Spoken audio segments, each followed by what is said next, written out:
재미있게 듣다 보면 늘어가는 성경 지식. 오케이, 좋았어. 안녕하세요. 장신 괴테입니다. 예수님은 흥하고 나는 쇠하여야 한다는 마음으로 오늘도 은혜로운 하루 보내시기를 바랍니다. 요한복음 4장에 수가성에 사는 사마리아 여인이 나오죠. 햇볕이 너무 뜨거워서 아무도 돌아다니지 않는 시간, 낮 12시에 한 여인이 물을 기르러 나옵니다.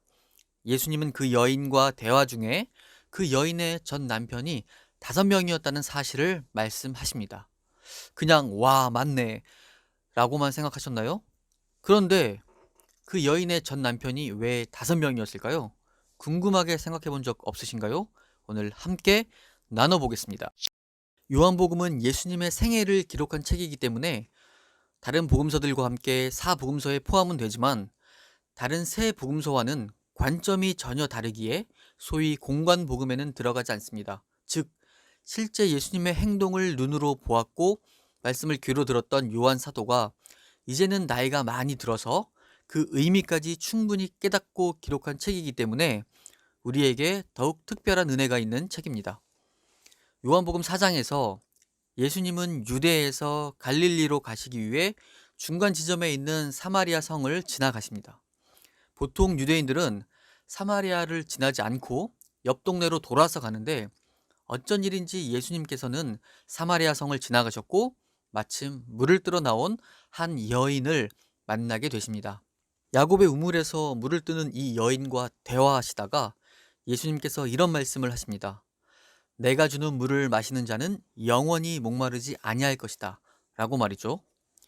그 여인은 그런 물을 내게 주셔서 목마르지도 않고 여기에 물을 기르러 오지 않아도 되게 해달라고 말을 하죠. 아직 예수님의 말씀의 의미를 이해하지 못한 듯합니다. 그러자 예수님께서는 작정하셨다는 듯이 너의 남편을 불러오라고 하십니다.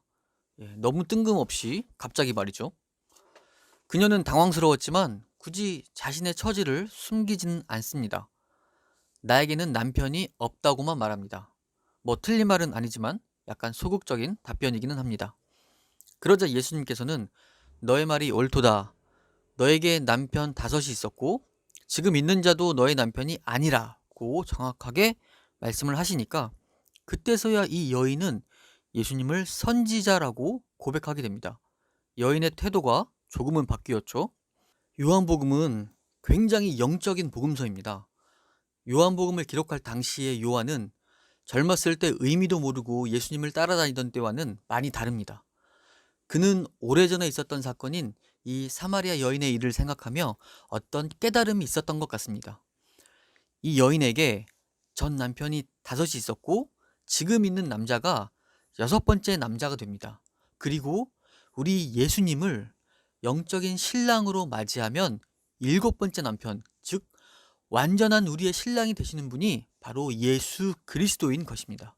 성경에서 7은 완전수를 상징하죠. 그 전의 남편들이나 지금의 남자는 세상을 상징합니다. 세상에서는 아무리 만족을 찾으려 해도 금방 실망하고 떠날 수밖에 없습니다. 오직 예수님만이 우리의 모든 것을 아시며 우리의 필요를 완전히 채워주시는 분인 것입니다. 세상이 주는 물은 아무리 마셔도 다시 목이 마르지만 예수님이 주시는 물을 마시는 자는 영원히 목마르지 아니한 것입니다.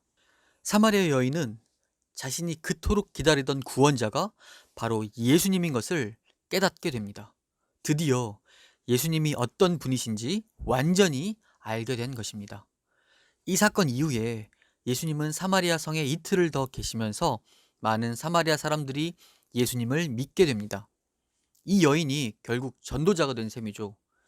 예수님께서는 편견이 없으십니다. 마음이 열린 사람들이 있는 곳에는 어디든 찾아가십니다. 아멘. 세상의 것에서 우리의 기쁨과 만족을 찾으려고 발버둥 쳐보지만 우리는 그것이 너무나 허무하고 또 다른 목마름이 찾아온다는 걸 너무 잘 알고 있습니다. 우리의 영원한 생수가 되시는 예수님을 우리의 신랑으로 맞이하여 영원한 기쁨과 안식을 찾으시기를 예수님의 이름으로 축복합니다. 감사합니다. 장신 괴티였습니다.